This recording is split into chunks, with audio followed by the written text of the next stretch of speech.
Hi అండి. ఈరోజు ఒక ఇంట్రెస్టింగ్ ఫ్యాక్ట్‌తో మీ ముందుకైతే వచ్చాను. జనరల్‌గా ఏదైనా సర్జరీ చేసినప్పుడు సి సెక్షన్ గానీ, అట్లా ఇంకేదైనా సర్జరీస్ డిఫరెంట్ విమెన్స్‌లో గానీ, మెన్స్‌లో గానీ సర్జరీస్ చేసినప్పుడు మనకి అప్లికేషన్ ఫామ్‌లో క్యాస్ట్ అడుగుతారు కదండీ!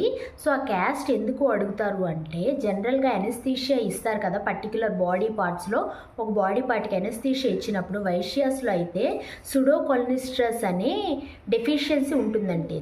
అది ఎందుకు వాళ్ళకి ఫస్ట్ నుంచి వస్తుందంటే, వాళ్ళకి మ్యారేజెస్ వాళ్ళలో బయట సంబంధం కాకుండా ఫ్యామిలీలోనే మ్యారేజెస్ చేసుకుంటారు కదా!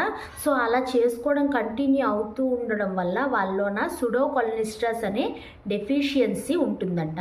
సో, దానివల్ల ఏంటంటే అనస్థీషియా ఇచ్చినప్పుడు వాళ్ళకి అనస్థీషియా లెవెల్ అనేది హెచ్చు తగ్గులు చేసి ఎక్కిస్తారట. జనరల్‌గా అందరికీ అయితే ఒక అనస్థీషియా లెవెల్ ఉంటుంది.